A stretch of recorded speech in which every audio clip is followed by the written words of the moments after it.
Kalau bab atau pasal setelahnya 146 masih masalah laknat juga ya, bersambung. Saya bacakan hadisnya nomor 316.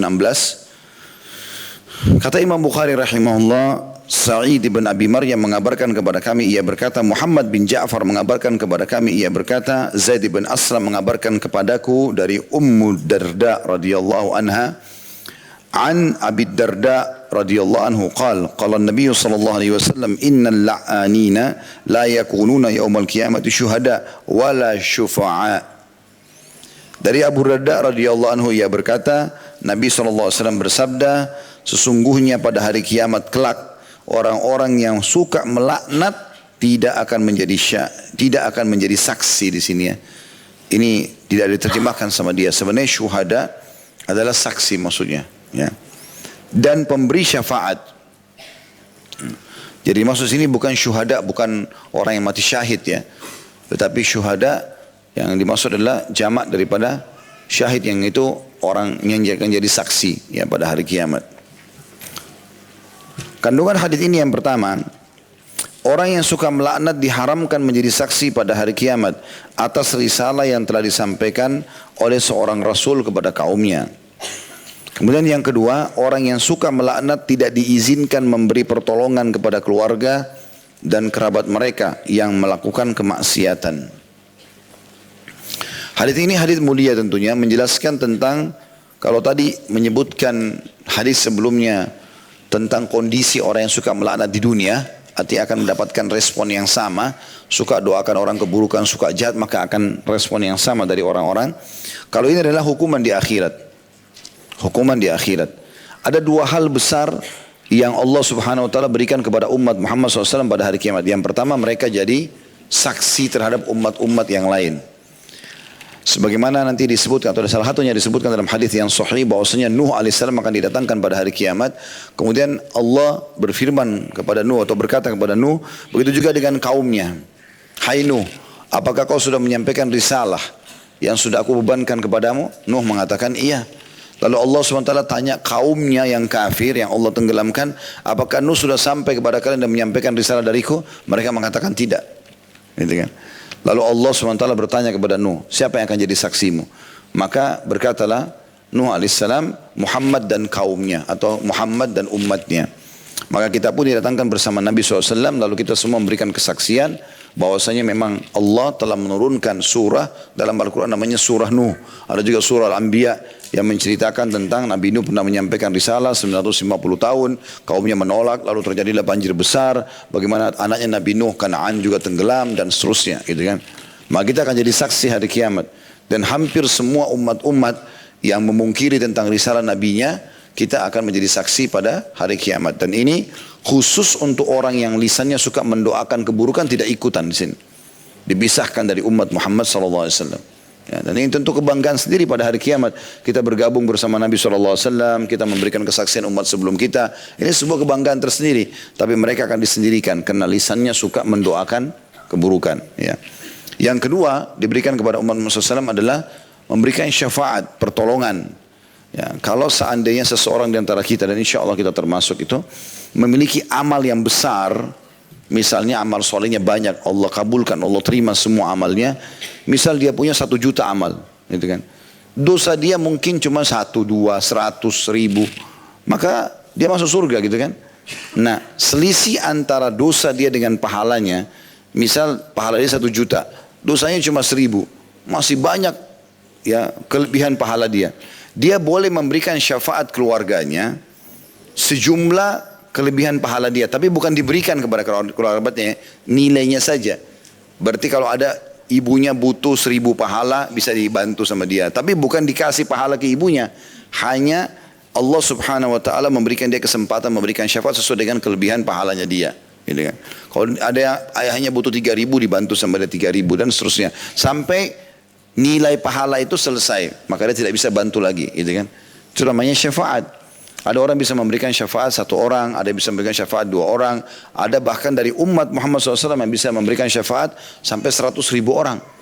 Kata Nabi SAW, sesungguhnya dalam hadis sahih, akan ada dari umatku yang memberikan syafaat pada hari kiamat seperti suku Mudar. Suku Mudar ini suku yang jumlahnya di atas 100.000 orang. Karena banyaknya amal solehnya, sampai banyak orang yang dia bisa selamatkan. Dengan dia membantu akhirnya orang-orang pada selamat masuk ke dalam surga ya. Itu namanya syafaat.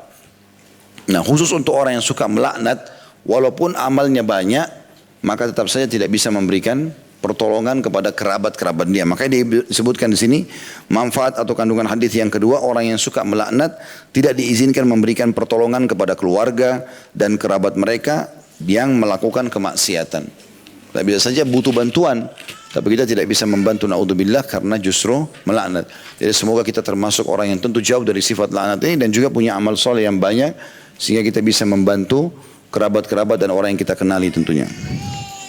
Hadis selanjutnya nomor 317. Imam Bukhari berkata rahimahullah, Abdul Aziz bin Abdullah mengabarkan kepada kami, ia berkata, Sulaiman bin Bilal mengabarkan kepada kami dari Al-Ala dari ayahnya, an Abi Hurairah radhiyallahu anhu qala qala an-nabiy sallallahu alaihi wasallam la yanbaghi lis-siddiqi ay yakuna la'ana. Dari Abu Hurairah radhiyallahu anhu dari Nabi sallallahu alaihi wasallam, orang yang siddiq kata Nabi SAW atau membenarkan imannya dengan amal tidak pantas menjadi seorang pelaknat. Penjelasan hadisnya adalah celaan atas sikap suka melaknat, dan orang yang jujur tidak dibolehkan melaknat orang lain karena kedudukannya yang tinggi, yaitu berada di bawah kedudukan para nabi pada hari kiamat nanti. Kesimpulannya tentunya adalah tetap sama dengan sebelumnya tadi, orang mukmin tidak boleh melaknat. Jadi biar orang itu kelihatannya bercahaya wajahnya, tiap hari bersedekah, baca Quran, tapi kalau lisannya suka menghina orang lain, maka percuma saja. Ini sesuai dengan hadis yang pernah kita pelajari ya. Ada seorang sahabat berkata kepada Nabi SAW di masjid, kebetulan ada dua orang wanita di Madinah menjadi buah bibir orang pada saat itu. Yang satu, kata seorang sahabat, ya Rasulullah, fulana. Tidak disebut namanya, karena memang sunnah Nabi tidak menyebutkan nama orang. Kita cuma bilang ada orang begini misalnya. Dan sahabat sudah tahu siapa yang dimaksud sebenarnya. Nabi SAW juga sudah tahu. Mengatakan tidak pernah ketinggalan sholat malam, tidak pernah ketinggalan puasa di siang hari. Jadi selalu luar biasa ibadahnya. Tetapi lisannya tajam, menyakiti tetangganya. Kata Nabi SAW, la khaira fiha hiya finnar. Nggak ada kebaikannya wanita itu, pasti masuk neraka. Padahal selalu sholat malam, selalu puasa. Karena buruknya lisannya suka mencaci maki orang, melaknat di sini, maka akhirnya masuk neraka. Lalu kata sahabat tersebut, ya Rasulullah, ada fulanah juga, ada wanita lain di Madinah. Sesungguhnya tidak terkenal dengan ibadahnya. Dia sholatnya iya, tapi tidak seperti yang pertama. Ya, puasanya juga iya, tapi tidak seperti yang pertama. Cuma orangnya tidak pernah nyakiti orang dengan lisan yang lain. Tidak pernah nyakiti orang dengan lisannya. Kata Nabi SAW, kebaikan ada padanya dan dia masuk surga. Dan dia masuk surga. Jadi pentingnya di sini sebagaimana kita bilang tadi sebelumnya, menggabungkan antara amal-amal ibadah yang kita kerjakan dari sholat, dari puasa, dari sedekah, dari haji, dengan juga menjaga akhlak kita. Dan tolak ukur akhlak bisa dilihat dari lisannya seseorang. Kalau lisannya suka mengucapkan kalimat-kalimat buruk, menjatuhkan orang lain, gosipin orang lain, berarti percuma saja. Karena akan ada dosa-dosa yang berat yang dia dapatkan, yang nanti bisa berimbang dengan amal solehnya. Tapi yang benar adalah orang mukmin mereka selalu jauh daripada sifat-sifat seperti ini, laknat dan seterusnya. Ya, sudah kita jelaskan panjang lebar dari awal materi tadi. Kemudian di sini Nabi SAW menyebutkan tentang masalah siddiq. Siapa siddiq itu? Ya, di antara sahabat Abu Bakar mendapatkan julukan siddiq. Di situ dalam kurung dijelaskan maknanya membenarkan imannya dengan amal. Artinya sudah beriman dengan keenam rukun iman, lalu dia sibukkan mengisi sisa umurnya dengan amalnya, kelima rukun Islam dan yang wajib dan juga diikuti dengan sunnah-sunnahnya. Dan itu semua dilakukan dengan kepercayaan dan keyakinan. Itu namanya siddiq. Makanya Abdullah bin Mas'ud berkata radhiyallahu anhu, kami tidak ada bedanya sama Abu Bakar dari sisi solat. Karena Abu Bakar solat kami solat, dari sisi puasa Abu Bakar puasa kami puasa, sedekah juga kami sedekah, haji, jihad semua kami kerjakan. Tapi kami tidak bisa menyamai Abu Bakar di keyakinannya. Pokoknya apa yang Allah dan Rasulnya ucapkan benar. Apa yang dilarang salah, udah pasti maksudnya tidak baik untuk dilakukan, maka beliau tinggalkan. Tidak ada keraguan dalam masalah itu. Makanya pada saat mati atau meninggalnya Nabi SAW, muncul kelompok orang-orang yang menolak zakat. Waktu itu Abu Bakar jadi khalifah, gitu kan? Kemudian Abu Bakar langsung membentuk pasukan akan menyerang, ya, menyerang orang-orang menolak zakat ini. Mereka tidak mau lagi, jadi mereka mau hapus rukun Islam tidak lagi zakat. Jadi tinggal 4 rukun Islam. Maka Abu Bakar bentuk pasukan. Umar yang tadinya tegas, tiba-tiba Umar datang kepada Abu Bakar mengatakan, ya Abu Bakar, kenapa kita tidak dakwai dulu? Gitu kan? Kenapa harus langsung diperangi gitu?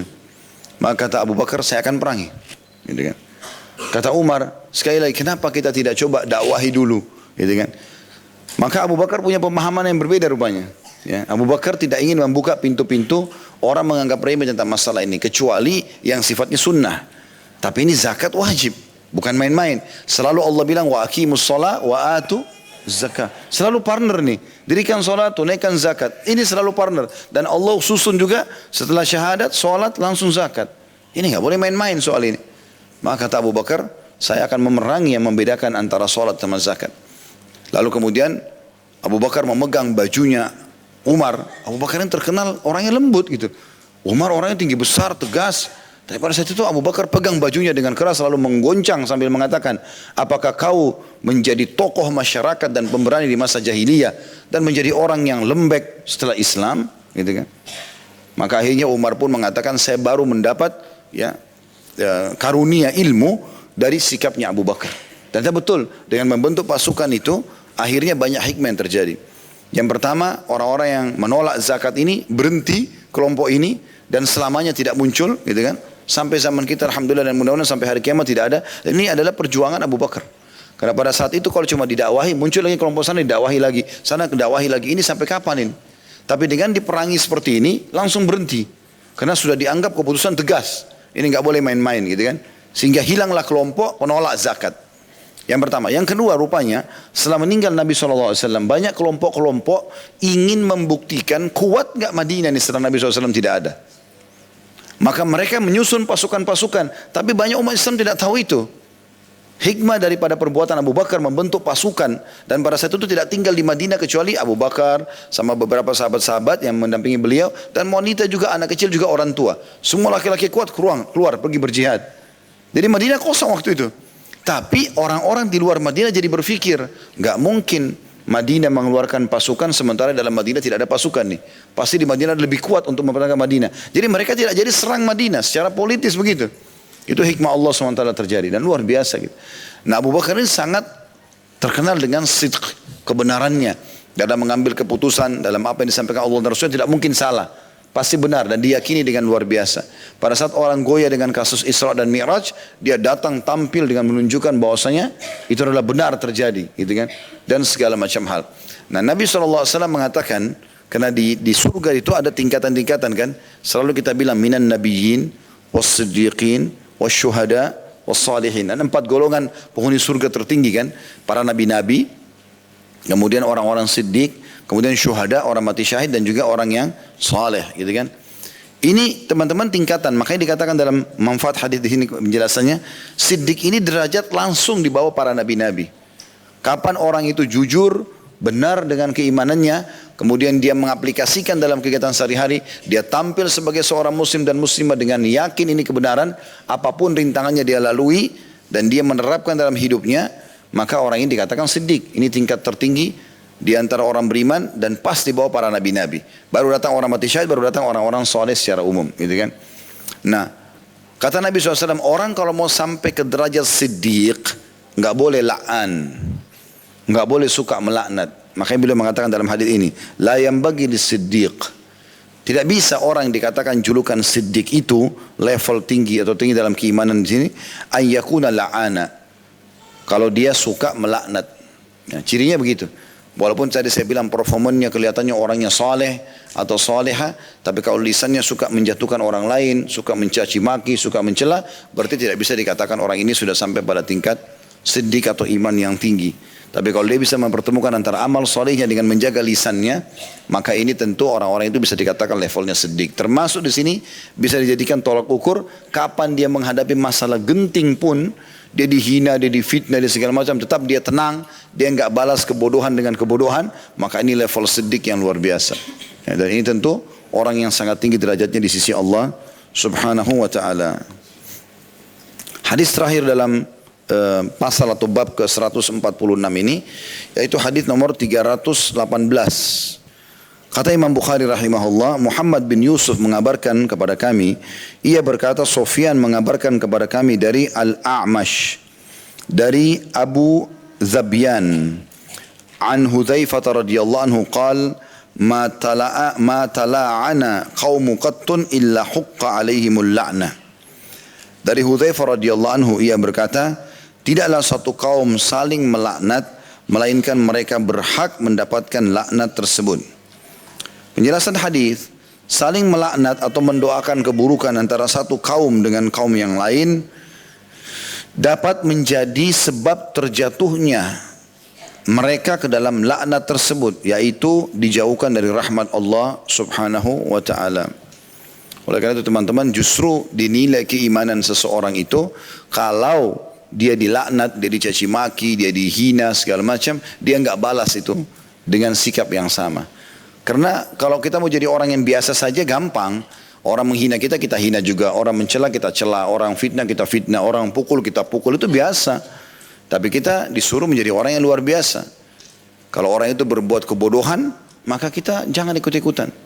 Sebagian salafus salih, ya, kalau ketemu sama orang yang dianggap bodoh, gitu kan, mereka mencaci maki, mereka segala macam, mereka diam, tidak ditanggapi. Karena dia pikir orang ini bodoh, ini belum faham. Caci maki dibiarin aja, sampai selesai baru dia pergi. Sebagian mereka pada saat pergi, itu berkata begini, sayang ya, jadi kalau sudah berpisah sama orang yang tadi buruk akhlaknya, sayang ya, kita sudah berpisah, tapi orang itu belum sempat kita perbaiki akhlaknya. Jadi mereka justru menganggap itu kebodohan gitu ya.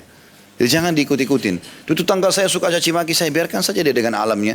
Kita datang nasihatin, kalau dia tidak mau dengar ya sudah, kita jangan ikut-ikutan. Allah punya cara. Allah SWT membela orang-orang beriman. Inna Allah yudhafi al-ladina amanu. Dalam Al-Quran dikatakan, Allah pasti akan membela orang-orang beriman. Allah punya cara memberikan jawaban-jawaban. Kadang-kadang di lisan orang-orang itu sendiri mereka mengucapkan. Jadi ada orang misalnya membenci kita nih, kemudian mereka berkelompok. Nanti mereka Allah mudahkan dari lisan mereka sendiri. Kayaknya kita yang salah nih, kayaknya kita begini dan begitu. Jadi seperti itu. Dan yang lebih parah lagi daripada itu teman-teman sekalian, ada sebuah hadis yang lain tentang laknat ini. Kata Nabi SAW, tidak ada seseorang melaknat orang lain, mengucapkan kalimat buruk, kecuali laknat itu akan naik ke langit, kemudian dikembalikan lagi. Kalau yang dilaknat itu pantas mendapatkannya, kenalah orang yang dilaknat. Kalau tidak, akan kembali kepada pengucapnya. Ya. Jadi misalnya yang dilaknat Fir'aun, memang Allah melaknatnya. Ya kan? Misalnya ada seorang penceramah mengatakan Fir'aun laknatullahi alaih, misal memang Fir'aun dilaknat oleh Allah SWT, maka laknat itu naik ke langit dan akan kembali. Akan Allah SWT berikan kepada Fir'aun walaupun dia sudah mati. Ya, seperti didoakan keburukan gitu kan. Atau iblis laknatullah alaih misal gitu kan. Maka itu bisa saja.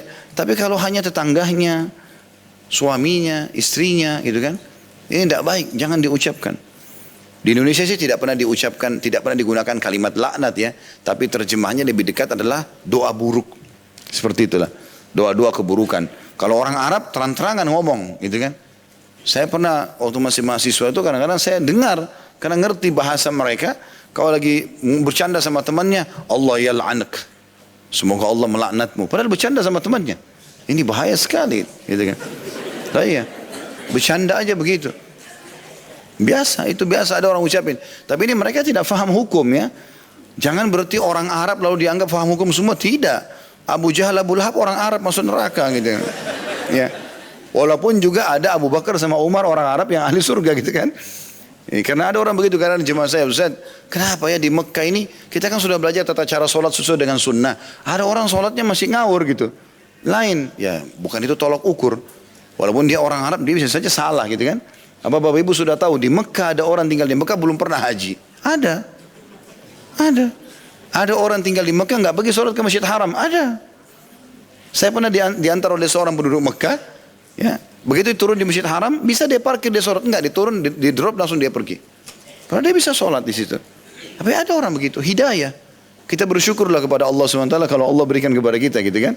Jadi bukan itu jadi tolok ukurnya gitu. Ya, itu kekeliruan terjadi ya. Allahu a'lam. Karena pernah juga sekali begitu, istri saya pernah masuk di masjid, sholat di Masjid Nabawi. Kemudian habis sholat, dia tanya saya. Dia bilang, memang orang kalau sholat boleh jawab telepon? Saya bilang nggak boleh. Kenapa? Tadi ada satu orang sholat gitu, Pas lagi sholat bunyi handphonenya diangkat sama dia. Sebentar ya, saya lagi sholat. Ya batal gitu kan. Tapi kalau orang ambil, oh di Masjid Nabawi, mungkin betul itu, kan bisa dihukum kan gitu. Itu salah. Tidak semuanya apa yang dilihat di sana, kalau salah secara agama salah. Gitu kan. Tidak boleh kita benarkan. Itu contoh-contoh saja. Jadi di sini lebih luas lagi hadis Hudzaifah radhiyallahu anhu, kalau satu orang kepada orang lain sudah cukup kena laknat itu kembali kepada salah satunya. Kalau satu kaum lebih banyak lagi. Ya, makanya teman-teman redam ya. Kalau lagi punya masalah sama seseorang, ini pernah saya berbagi poin ini. Kalau kita punya masalah sama satu orang, fokus ke satu orang itu saja. Tidak usah bawa-bawa keluarganya, gitu kan? Kan begitu pernah saya bilang ya, masih ingat. Jadi dia ribut sama istrinya. Misalnya dia bilang, kenapa kok kamu nggak belajar gini misal. Tapi ada orang nggak, memang orang tuamu nggak didik kamu. Orang tuanya 2 orang loh, ibu sama ayahnya. Berarti sekarang dia punya musuh 3. Ya. Memang keluargamu itu. Kalau keluarganya 300 orang, memang kau dari negara yang begini dan begitu. Misalnya ada orang dari luar Indonesia nikah sama orang Indonesia, dia marah sama istrinya misalnya, dia bilang memang orang Indonesia itu 200 juta lebih dia harus minta maaf. Jangan main-main itu. Satu orang saja fokus, tidak usah bawa sukunya, keluarganya, negaranya, nggak usah. Karena bahaya. Itu kan seperti mengucapkan masuk dalam bisa makna laknat. Mendoakan keburukan, menyalah-nyalakan orang, caci maki kan bahaya. Jadi nggak usah. Satu orang itu pun hikmah dalam syariat kita adalah fokus kepada kesalahan yang satu. Misal pasangan kita buat satu kesalahan, ya itu aja yang diperbaiki. Nggak usah semua diobok-obok gitu. Ya. Semua yang jadi salah, kayak tidak ada kebaikannya. Makanya kata Nabi SAW, tidak layak bagi seorang laki-laki mukmin membenci istrinya yang mukminah. Kalau dia mendapatkan satu kekurangan, dia bisa dapat kelebihan di sifat yang lain. Karena manusia tidak semuanya sempurna gitu kan. Justru yang kurang itu kita bantu dia supaya keluar dari kekurangan tersebut. Itu contoh saja. Maka hati-hati, karena di sini dikatakan tidak ada ya penjelasan hadis ya. Maaf, dalam hadisnya Hudzaifah berkata radhiyallahu anhu, tidaklah satu kaum saling melaknat, makin banyak orang, melainkan mereka berhak mendapatkan laknat tersebut. Malah kembali kepada mereka semua. Jadi jangan karena hanya mau memberikan dukungan kepada orang yang kita cintai, lalu kemudian kita tidak mau tahu dia salah atau dia benar, ikut-ikutan mencaci maki, gitu kan? Ini hati-hati mencaci maki pasangan teman kita yang kebetulan dia lagi curhat tentang pasangannya, atau tentang pekerjaannya, atau tentang kantornya. Kita tidak tahu apa-apa, hanya karena kepedulian terhadap teman atau siapa yang sedang kita hadapi sekarang bicara, lalu kita ikut-ikutan melaknat atau mencaci maki. Ini berbahaya sekali. Ada orang begitu, panen dosa tanpa dia lakukan. Untuk apa? Hanya menunjukkan kepedulian sama orang, jangan ikut-ikutan. Bukan urusan kita, tutup kuping, pergi saja, nggak usah ikutin. Ya, kecuali memang betul-betul kita ahlinya, kita harus memecahkan, membantunya itu boleh. Kalau enggak usah. Ya, Allahu a'lam.